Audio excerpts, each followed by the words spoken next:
a live tem que ficar um pouco, estamos fazendo um pouco mais tarde, porque nós estamos fazendo a campanha na igreja, né? 30 dias com a campanha Liberta-me de mim. Então a gente faz das 22 à meia-noite.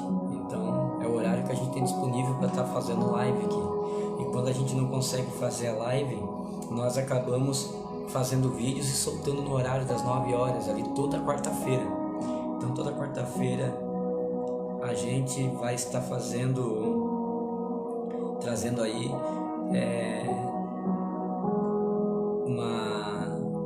a gente vai trazendo uma reflexão acerca do que Deus pode nos libertar e o que a palavra fala, né? O que o Evangelho fala acerca de cada pecado. Então, se você vê nos cards aí, tanto lá no YouTube, nós temos um canal no YouTube, no YouTube o nosso canal é o Devocional da Graça. Então é só procurar lá Devocional da Graça e você vai ver lá as mensagens. Então, se você ver aqui no Facebook também, nós começamos com a soberba, falamos um pouco de soberba, né? E falamos o que a soberba pode fazer, pode causar na vida do cristão, na vida do homem de Deus. E também nós, segundo a gente vai falando um pouquinho, né, sobre cada isso. Então nós falamos sobre a soberba, que o pecado da soberba, ela é o começo de todos os males, né? Todos os males, a soberba, ela é a raiz. Entrou a soberba porque a pessoa soberba, ela não ouve conselho, ela acredita nela mesma, ela não passa a caminhar segundo a palavra, porque ela caminha segundo as suas próprias vontades. A soberba, ela é raiz para todos os pecados, vai entrar todos os pecados, porque o soberbo, se ele não se converter, ele continua cometendo, né, as suas falhas. E o adultério, a Bíblia chama de adultério. Então o adultério espiritual é aquele adultério que quando você não anda segundo a vontade de Deus, você anda segundo a vontade da sua carne, né? Então você está passando pelo adultério do Espírito. Então, cada semana a gente vai estar trazendo um vídeo aqui falando sobre alguns pecados que a gente precisa que Deus trabalhe no nosso coração para que a gente venha ser limpo de dentro para fora, né? E eu peço assim que você compartilhe. Se você lembra, a última live que nós fizemos aqui, que fala voltando à essência de Deus, a gente fez a live numa quarta-feira. Na quinta-feira já tinha pessoas me ligando, dizendo que aquela palavra tocou nelas e pessoas voltaram para Jesus através daquela live, voltando à essência de Cristo. Então eu peço que você compartilhe. Para quê? Porque às vezes tem pessoas que estão no hospital, querido, e não tem uma televisão ligada, ela está lá só com o celular vagando na internet, e às vezes você compartilha uma live falando de Jesus e aquela palavra toca e aquela pessoa acaba voltando para Jesus por causa do seu compartilhamento. Seja você nessa noite um instrumento de Deus para ganhar almas, amém? Então a palavra fala alguma coisa desde Gênesis, né? Gênesis, Apocalipse. A gente vai ver que lá em Êxodo 20, versículo 14, um dos 10 mandamentos é não adulterarás, né? E também nós vamos ver em Provérbios 6,32, diz assim, ó: o homem que comete adultério não tem juízo, todo aquele que assim procede, assim mesmo destrói. O pecado do adultério, ele não só destrói um casamento, mas ele destrói a própria pessoa. A própria pessoa, ela acaba trazendo ruína para si mesma. O adultério é algo terrível. A palavra também diz em Mateus 5, 27 e 28, né? Jesus disse: vocês ouviram o que foi dito, não adulterarás, mas eu digo, qualquer que olhar para uma mulher e desejá-la, já cometeu adultério com ela no seu coração. Então, aqui já é o tempo da graça. No tempo da lei era um mandamento, era uma lei, e agora no tempo da graça não mudou, continua, só que agora é um problema maior, porque lá no tempo da lei você teria que ser pego e teria que ter uma testemunha para provar que você pecou. Agora no Novo Testamento não, apenas olhar e descer o coração você já adulterou. É por isso que o apóstolo Tiago fala nas suas cartas, né? Tiago 4,4 diz assim, ó: adúlteros e adúlteras, não sabeis que aquele que quer ser amigo de Deus, não sabeis que aqueles que querem ser amigo do mundo torna-se inimigo de Deus? Porque aquele que ama o mundo ou alguma coisa que está nele não é do Pai. João também diz isso. Então o adultério ele não é só dentro do casal. Você pode sim ser um cristão e adulterar contra Cristo. Se você é um cristão que anda segundo a vontade do mundo e não anda segundo a vontade de Cristo, você pode se tornar um adúltero. A palavra de Gálatas 5:19-21 diz que as obras da carne são manifestas. Então tá lá, são esta: imoralidade sexual, impureza, libertinagem, idolatria, feitiçaria, ódio, discórdia, ciúme, ira, egoísmo, dissensões, facções, inveja, embriaguez, orgias, coisas semelhantes. Eu vos advirto, como antes já adverti, aqueles que praticam essas coisas não herdarão o reino de Deus. Então, se você consente em andar com o mundo e com Cristo ao mesmo tempo, você não vai herdar o reino de Deus. Não existe cristão moderno. Muitas das pessoas estão se titulando o cristão moderno. Ah, mas isso é coisa do passado. Nós somos agora da hipergraça, a nova geração, a nova menina dos olhos de Cristo. Não funciona assim. A palavra de Deus não muda.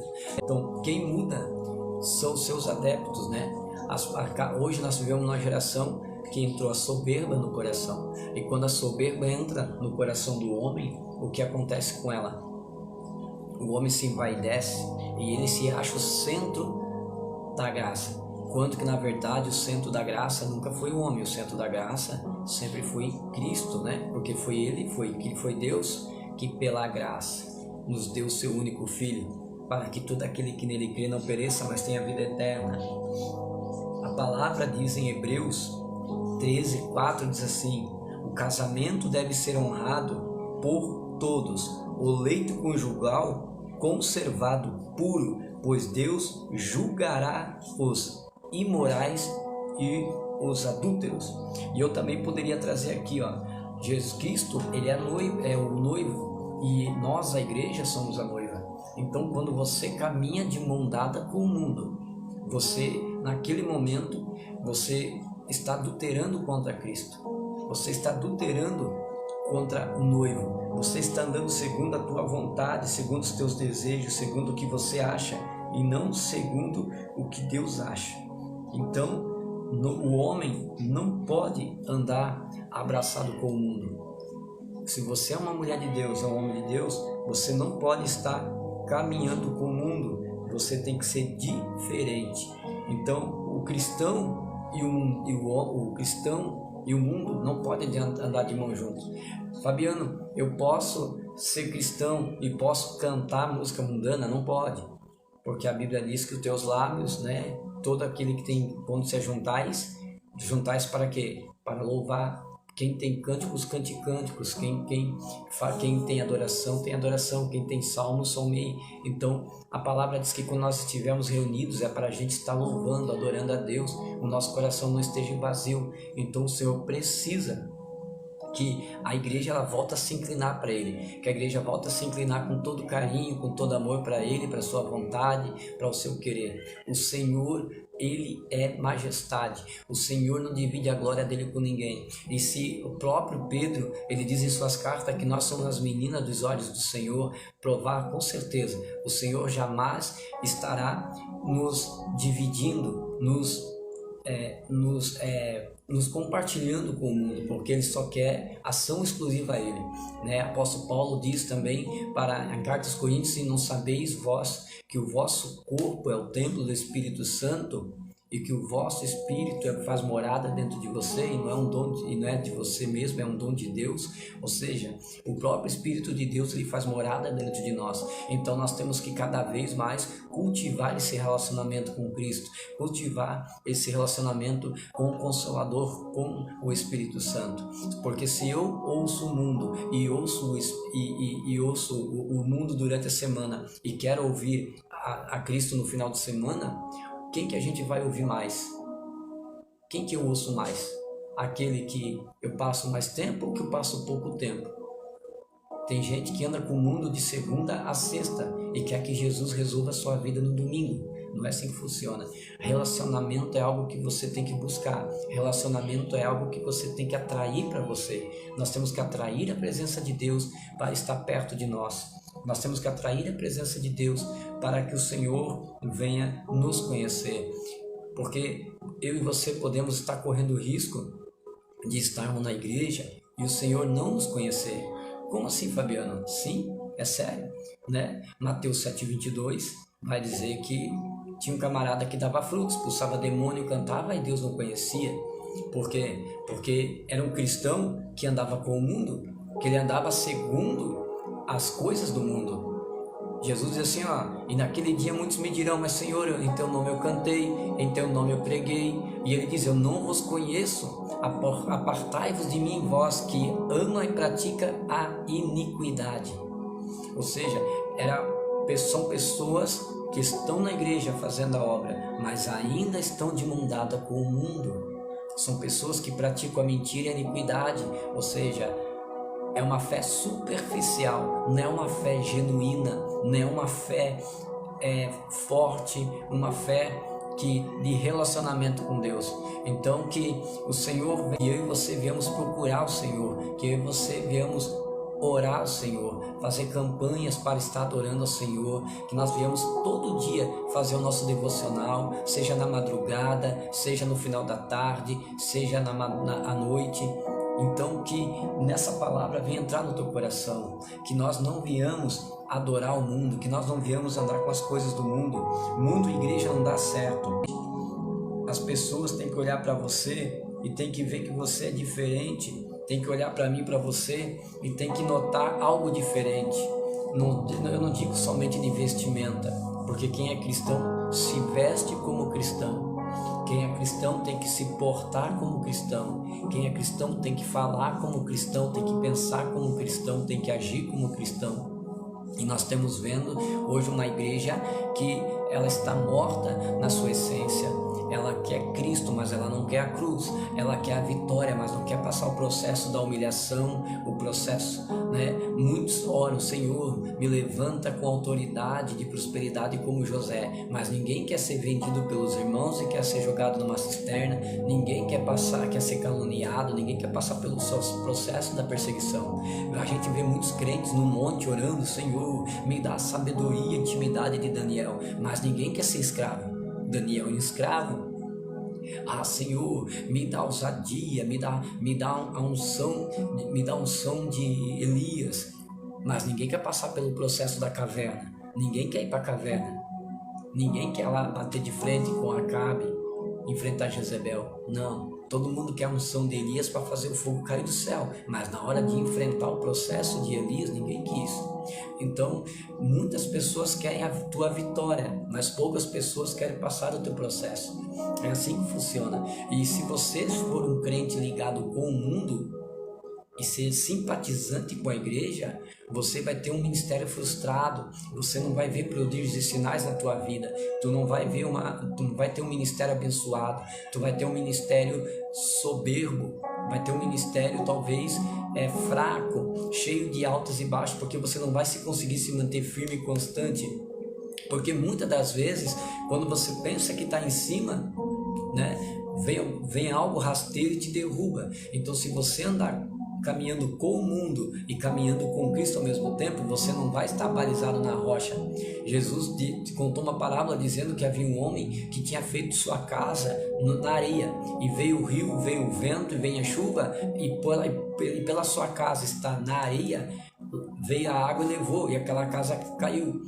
Mas Mas outra hora tinha um homem que tinha feito a sua casa na rocha, e veio o vento, veio o rio, veio a chuva, veio as águas e não derrubaram aquela casa porque ela estava firmada na rocha. E Cristo é a rocha eterna.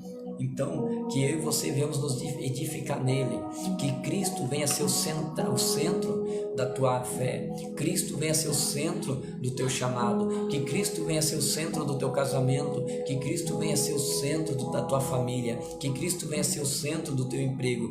Tudo que você fizer tem que refletir em Cristo. Como assim, pastor Fabiano? Como é que Cristo pode ser o centro da minha família, o centro da minha família? Ou seja, não importa qual da tua família faça mal para você, ou não goste de você, ou fale mal de você, honre-a como se fosse honrar a Cristo. Nunca pague o mal por mal, pague pelo bem. Porque assim a Bíblia diz que você vai estar colocando brasas vivas sobre a tua cabeça. Jesus disse, se o teu inimigo tiver fome, dá de comer, se tiver sede, dá de beber. Então você vai estar colocando brasa viva sobre a cabeça dele, porque ele vai ficar como? Eu trato essa pessoa mal, eu falo mal dela para o pai, falo mal dela para a mãe, e ela toda vez que vem aqui me abraça, vem aqui me beija e sempre está me abençoando. Ou seja, essa pessoa ela não vai ter paz porque você está fazendo bem para ela. Quando você estiver no seu trabalho, faça, por mais que o teu patrão seja ruim, por mais que a tua empresa não reconheça quem você é, faça como se fosse para Cristo, honre, porque o céu só trabalha com honra. À medida que você honra o céu na terra, Deus faz com que a terra te honre no céu. Ou seja, Deus faz as pessoas te enxergarem a partir do momento que você honra a Cristo no teu trabalho, dando bom exemplo, andando segundo a tua vontade, andando segundo a vontade de Cristo, fazendo a vontade de Cristo, né? Tem muito cristão que ora para Deus dar um trabalho. Você já viu? Senhor, abre a porta de emprego. Aí Deus dá a porta de emprego para o camarada. Um mês de trabalho, ele já vai para o atestado. Ele mente para pegar um atestado para ficar em casa. Ou ele não pega atestado e mente que passou mal. Ou seja, é cristão, mas mente. E a Bíblia diz que quem mente é filho do diabo, porque o pai, ele é o pai da mentira. E ele faz isso desde o princípio. Então tem muito filho do diabo dentro da igreja, achando que é cristão, e não é, porque ele mente. Então a palavra de Deus ela não é errônea, ela é concreta. Que seja o teu sim, sim, não, não. O que passar disso é maligno. Então, honrar na tua casa, honrar no teu trabalho, honrar na igreja. Faça a obra pensando em Cristo, não faça a obra pensando em homens, não faça a obra pensando, quando você for decorar a igreja, não faça para ficar bonito, para que as pessoas venham ver, não, faça bonito para Deus. Quando você for cantar, que você ensaie, ore a Deus por uma letra genuína. A palavra louvor quer dizer elogio. Se a música que você está cantando não está elogiando a Deus, a Cristo, mas está elogiando o homem, não cante. A música é egocêntrica, é profano. Deus nem aceita esse tipo de louvor que está no meio das nossas igrejas. Então, quando você for cantar, ore a Deus e pegue uma letra que elogie Ele, a Cristo, a que fale a história dele, que Ele tem feito no meio de nós, no meio da terra, no meio dos homens, os milagres, que conte milagres. Quando você for pregar, que Deus venha despertar em você um sentimento, que você venha pregar aquilo que Deus quer e não aquilo que a igreja quer ouvir, mas sim aquilo que a igreja precisa ouvir. Que você não tenha medo, que você pregue, claro, com amor e com jeito, porque a igreja é a noiva de Cristo. Eu nunca vi alguém passar na rua, mexer com a mulher de alguém sem sair com o olho roxo. Então, quando for pregar, pregue por amor a Cristo, pregue com amor, exorte, mas com amor, exorte, mas com carinho. Todo bom pastor, ele carrega 3 utensílios: vara, cajado e azeite, né? O cajado é para dar direção. Quando alguma ovelha está querendo sair do caminho, é por isso que o cajado tem aquela dobra na ponta, é para puxar a ovelha de volta e colocar na direção. O cajado nunca foi feito para bater em ninguém. A gente muitas vezes ouve as pessoas dizerem, tem que descer o cajado. Não, isso é quem fala isso não conhece a palavra, não conhece a Bíblia.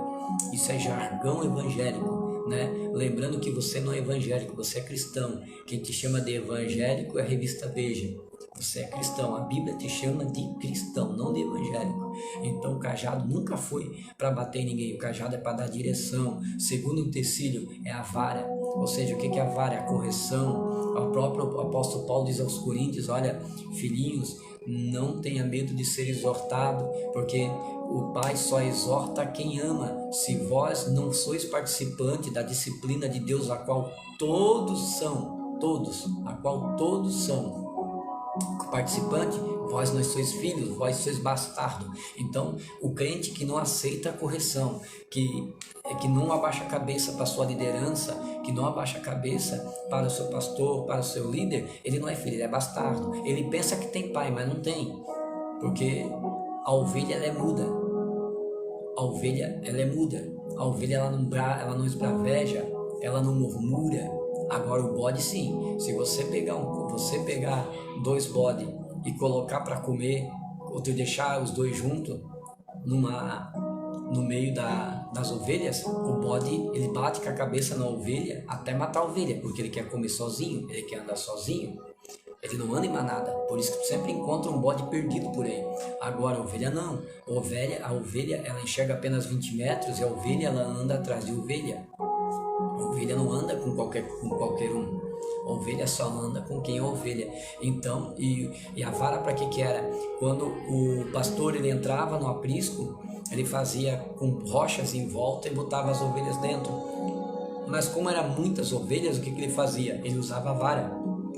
E cada ovelha que passava, ele dava uma varada para ver se era ovelha. Quando ele batesse e ele escutasse um berro, daí não era ovelha, ele sabia que era bode. Então ele separava o bode das ovelhas com a sua vara. Então a vara nunca foi para julgar, a vara sempre foi para corrigir. Segundo utensílio, terceiro utensílio, o óleo. Para que era o óleo? O óleo era para colocar sobre...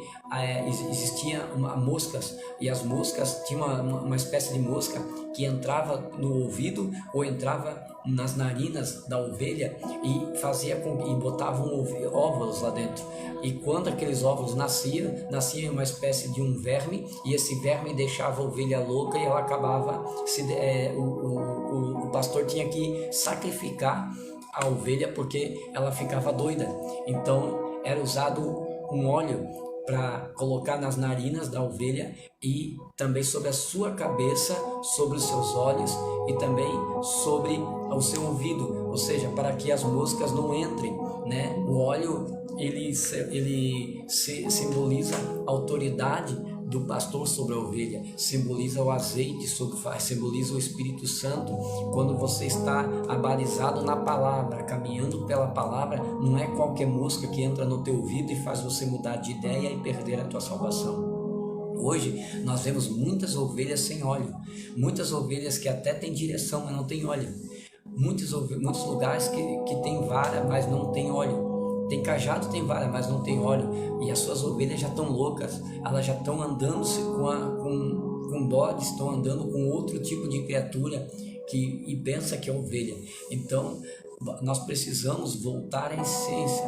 Nós precisamos parar de trair a Cristo. Adultério espiritual. Então, quando eu ando com o mundo, quando eu caminho com o mundo, quando eu passo a amar Jesus, mas também a amar o Flamengo, amar o Grêmio, é adultério. Estou adulterando, por quê? Porque vai chegar o dia da final. E se teu coração balançar, mas hoje tem culto, mas hoje é sábado, hoje é culto do departamento dos adolescentes, eu vou ficar em casa, vou assistir o final do Grêmio e Flamengo. Estou usando exemplo aqui. Quando você é idolatria, então é adultério. Quando você começa a passar mais tempo com as coisas da terra do que com as coisas do céu, você está adulterando, você está mudando a direção. O próprio Deus falou para Josué, olha, e todos os profetas que Deus levantou, você vai lhe dizendo, olha, medita dia e noite na minha palavra, come do rolo, come do livro, não aparta de ti esse livro. Você vai ver o Senhor falando para Isaías sobre o livro, vai ser vendo ele falando também para Jeremias, vai ver ele falando para Josué. Também Salmo 1 diz, né, bem-aventurado que não se senta à roda dos escarnecedores, mas porém tem o seu prazer de estar na presença do Senhor e meditar na sua lei de dia e de noite.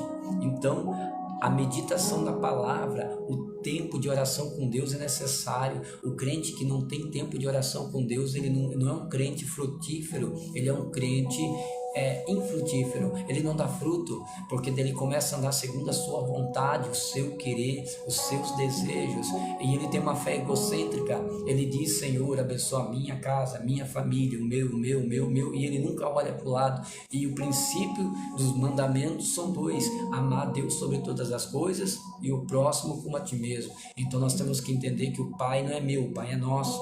Os pecados não é meu, os pecados são nossos. Nós temos que entender isso aqui, para que nós possamos ter um caminho, um caminho de fé reto. Nós não podemos perder tempo com o mundo. O mundo não presta. A palavra de Deus diz que o mundo jaz do maligno. Então nós não podemos perder tempo aqui. Que essa palavra venha tocar o teu coração, que você venha, você que está me vendo agora, não sei que hora que esse vídeo está passando, mas que essa palavra venha tocar o teu coração. O arrebatamento está aí, Jesus está voltando. E pior não é o arrebatamento só da igreja. E pode ser que para você a sua senha chegue mais cedo. E se a tua senha tocar hoje à noite, a palavra de Deus diz: louco, e se pedirem a tua alma, o que tens preparado para o grande dia? Porque o problema de nós é acharmos que somos eternos. Eu posso ir para minha cama daqui a pouco, deitar, e acordar no céu ou em outro lugar, se eu não estiver preparado.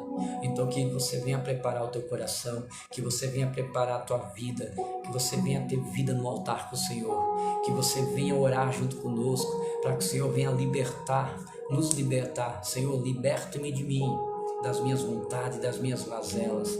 Senhor, liberta-me dos meus caminhos, para me colocar nos teus caminhos que já são abençoados. Nós precisamos voltar ao primeiro amor. Nós precisamos voltar a caminhar, a estar apaixonado por Jesus, de tal forma que enquanto o prodígio dos sinais não alcançar as nossas mãos, enquanto o prodígio dos sinais não alcançar a nossa vida, enquanto o prodígio dos sinais do poder não alcançar a presença, não alcançar o nosso templo, que nada mais importa, mas que nós viemos buscar até que isso venha acontecer. A palavra de Deus diz que Ele nos deu poder para pisar em serpentes e escorpião e tomar veneno, e nada nos fará mal algum. Ou seja, o Senhor nos deu poder para expulsar demônios. O Senhor nos deu poder para que nós venhamos curar os enfermos. Você vai ver na palavra, todos os lugares que os apóstolos de Jesus passaram, todos foram curados. E está acontecendo o que com a nossa geração? As pessoas estão indo doentes para a igreja, voltando para casa vazias, sem vida, porque não tem poder, não tem autoridade. Dizemos que a presença de Deus está ali, mas na verdade muitas das vezes é só um movimento. Tem um ditado que diz que barulho na mesa nem sempre é alguém botando comida na mesa, às vezes é só alguém guardando a louça. Então é muito barulho para pouco unção. Então nós precisamos voltar, nós precisamos buscar, nós precisamos atrair novamente a presença de Deus para a nossa vida. Que o Senhor venha abençoar a tua casa, que o Senhor venha abençoar o teu ministério, a tua família.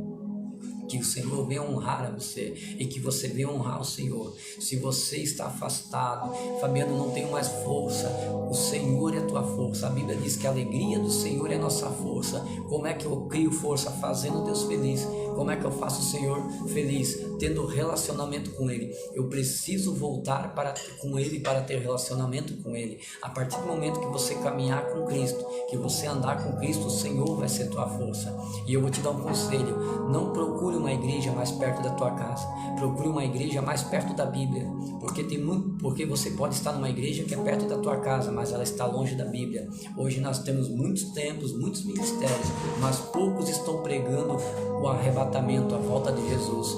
Poucos estão pregando o céu. E querido, o céu existe, mas o inferno também existe. Deus existe, mas Satanás também existe. E ele está aí para matar, roubar e destruir. Enquanto eu e você não tivermos o foco e caminharmos e entender que Deus nos chamou para libertar os cativos, você tem um chamado, você tem uma responsabilidade. O Senhor deu a morte, se deu na cruz por mim e por você. E você que está me ouvindo agora, que você é desviado, que você saiu dos caminhos do Senhor, você tem um chamado, você tem uma dívida com Deus. Tem almas esperando por você. O Senhor quer te usar para libertar os cativos. Fabiano, mas eu preciso ser liberto. Todos nós precisamos. A diferença é que você só tem que trocar o ambiente. Saia do ambiente que você está. Saia do teu comodismo e volte a congregar. A palavra de Hebreus, ele diz assim, não façai como os alguns têm costume de não congregar. Congrego. Nós precisamos congregar. Nós precisamos estar no corpo de Cristo para que nós venhamos ser ministrados e ser lavados pela palavra. A fé vem pelo ouvir e ouvir pela palavra. A palavra do Senhor é a nossa força. Que Deus abençoe a tua vida. Eu quero orar por você. Se você quer aceitar Jesus, se você quer se reconciliar com Ele, ore comigo agora e você vai estar reconciliando com Ele. E procure uma igreja. Volte para o Senhor. O Senhor quer voltar a ouvir você cantar. O Senhor quer voltar a ver você, quer voltar a te usar na pregação. O Senhor quer voltar a te usar quando te usava para curar, quando você dava conselho para as pessoas. Lembra? É tempo de voltar. Amém? Vamos orar. Senhor Deus Pai Todo-Poderoso, que Tu venha derramar a Tua graça, que Tu venha derramar a tua glória sobre esta vida, Senhor, que está voltando para Jesus agora, ou esta vida, Senhor, que está te aceitando agora. Abençoa ela, abençoa ele, Senhor. Seja feita a Tua vontade, Senhor. Livra-nos, Senhor, do pecado de adultério, tanto adultério físico, Senhor, como adultério espiritual, que nós não viemos te trair, que nós não viemos, Senhor, cair na cilada do inimigo, mas que viemos ser forte e firme na Tua fé, que nós viemos ter uma fé inabalável, em nome de Jesus, que nós viemos andar em santidade, sem a qual ninguém verá a face de Deus. Senhor, abençoa este homem, esta mulher, esse jovem, essa adolescente, esse leão que está nos assistindo agora, que Tu venha abençoar a sua casa, a sua família, seu ministério, sua igreja, a sua casa. Senhor, se tem alguém enfermo, Pai, eu ministro a cura agora. Cai por terra toda enfermidade, seja liberto a casa, seja liberto esta pessoa, seja liberto a sua filha, seu filho, a sua família, no nome de Jesus, e que ela venha contar os dias, porque a vitória em Teu nome está para chegar. Em nome de Jesus, abençoa ela, em nome de Jesus. Deus abençoe a cada um. Obrigado por estar conosco.